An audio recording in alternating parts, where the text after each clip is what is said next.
Hello, happiness abounder, and welcome back. This week, I want to talk about the curse of judgment. Now, we've all been there. We've all definitely judged ourselves, but we've all definitely judged other people as well. What I have found in my happiness journey is that this idea of judgment can be a curse in many ways. Judging ourselves too harshly leads to negative self-talk and negative spirals. Judging others leads to lack of relationships, lack of depth when it comes to relationships. And when we judge others and we judge ourselves, we also think that the rest of the world judges us. And so then we do not step into our best selves, and we tend to embrace fear because we're afraid of being judged instead of embracing moving forward and growth and happiness. So that's the theme for this week. I want to talk about the curse of judgment. And today specifically, I want to talk about how judgment reflects on yourself. Because it does. And this may be triggering for some of you who may not be quite ready to hear this. But when you judge someone else on their kid's messy hair, it's because you are afraid someone's going to judge your kids on their messy hair. You'll be seen as a less than perfect mom. If you judge someone on how they may be in the workplace, chances are you're afraid you will be judged that way. And so you're trying to, instead of judging yourself, you're trying to cast that on someone else. But really, judgment is, and I've heard this phrase before and I can't remember where, so I apologize. If you know, let me know. But I've heard the phrase that judgment is a mirror. And it's very true. If you think about all the times you've judged someone, because you don't want to be seen that way. And yeah, you can say, oh, I'm holding them to the same standards I hold myself. Sure, yeah, you can. But are you really happy? Are you giving them the grace that you would want? It's really interesting to me. When I was younger and definitely angrier and a lot less happy, I was in judgment mode all the time. All the time. I would judge people's pictures. So I'd be on social media and someone would post a picture and the background of their house would be a mess.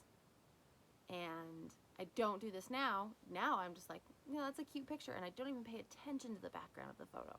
But back then, I'd be like, oh my gosh, I would never post a picture of my house that dirty. I wouldn't care how cute the dog looked. And it was because I didn't want to be seen as someone who had a dirty and messy house. I didn't want to be judged that way, so I judged everyone else on that standard that I was holding myself to. When in reality, does it matter? No, it doesn't matter at all. I would hold myself to standards of communication.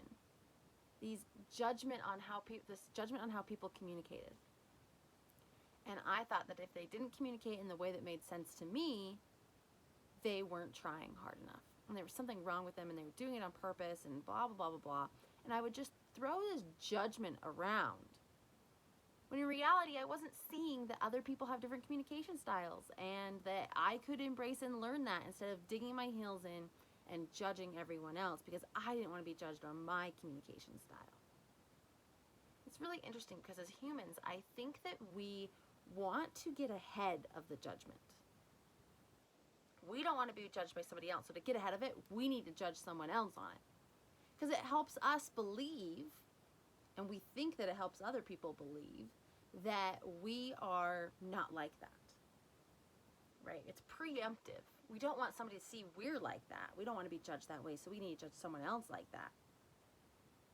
And it's really interesting, too, because if you think about it, that's the pot calling the kettle black phrase totally comes into play here. If you are griping about a coworker, and let's say you're griping about how it seems like they're never there and their attendance is an issue. Well, if you're griping about that, and you can see, you can't see that maybe you're also having an attendance issue, that's the pot calling the kettle black. But the thing is you want to get ahead of it. You don't want to be judged on your attendance, so you want to have someone else be in the spotlight, and you judge them on it. There's so many facets of this, but it all comes back to the judgment that you throw on others is a reflection of yourself. Now, it doesn't even have to be like negative light judgment, like that person's doing a crap job and I'm going to totally call it out because I don't want to be seen that I'm doing a crap job. It can be looking at other people and maybe their relationship and everything looks happy, but then you start to judge it, and because you're worried about your relationship, you're like, I bet those pictures, they're so fake. There's no way that they're that happy, and I know that they got in a fight last Thursday because she told me, and so they're just liars and they're fake on social media. But hey, let's make sure we take a picture, honey. Right? You get where I'm going with this? It's poison. Judgment is a curse. And so this week, I want to dive into a couple of ways that we need to look at judgment, to open our eyes to the actions we may be doing, we may be taking, that are cursing us, are limiting our happiness. And the first takeaway from all of this is that everyone is different. Everyone is doing their best. And I would hope that I don't have a worst enemy, but if I did, even my worst enemy is still their goal in life. Everyone's goal in life is to be happier. So everyone is trying their best. Everyone's goal is to be happier. And everyone is different in what that looks like. So by judging other people, it's usually a reflection of you and your fears and your insecurities, which is a tough pill to swallow. You don't want to look at somebody and be like, I don't like this about them, and then think it's a mirror on you. Nobody likes to actually do that. But think about someone you may have judged recently. And take a deep dive, take a deep look and go, what is it about them that I'm judging? Oh, I'm judging because their kid's hair's a mess. Because that makes it look like they're a bad mother. And now I'm judging that because I'm worried I'm a bad mother. And when my kid's hair's out of place, they look like ragamuffins. And I don't want other mothers to judge me. And so, I just wish that she could keep her kid's hair nice. Like, that's so absurd. Kids' hair is going to get messy, right? People are going to have attendance issues. Couples are going to have fights. It's none of your business. What it is, though, is your business to do everything you can to remove that judgment, because it doesn't make you happier. And frankly, it lives in this world of comparison and a world of denial. And I say a world of denial because, again, it is that mirror. We're comparing to everybody else, but we're denying that maybe we should work on ourselves and we want to judge other people instead. Because it's a world easier to do that. It's way easier to judge someone else than look at your own life and say, maybe I should make a change. So I'm going to leave you with that today. Just want this idea of how judgment is a reflection of yourself. It's a mirror. And all those things that you judge other people on, those things that trigger you, are areas that maybe are areas of insecurity or poor confidence on your side. And maybe that's something to work on instead of judging others. So I'm going to keep on talking about this subject. Tune in tomorrow. I'm going to share a story about envy and my own judgment of failure, which is really interesting. So make sure you tune in tomorrow and stay tuned throughout the rest of this week as we continue to talk about the curse of judgment. If you like this episode, be sure to rate, review, and subscribe on your listening podcast platform of choice.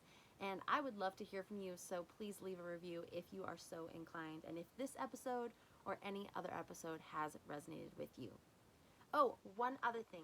My Emotional Management for Happiness class is coming up soon, and I want to highly encourage you, whether you need to attend online, watch a replay, or you want to come in person, to check it out. It is one of my most groundbreaking classes that allows you to see judgment in action, allows you to understand your emotions and realize how you can let go of negative emotions and empower more positive emotions in your life. So if that sounds like something you may need, go to happinessabound.com, click on courses, and select Emotional Management for Happiness today. So that said, have a wonderful day. Take a look at that judgment in your life, and above everything else, remember, you are capable of happiness abound.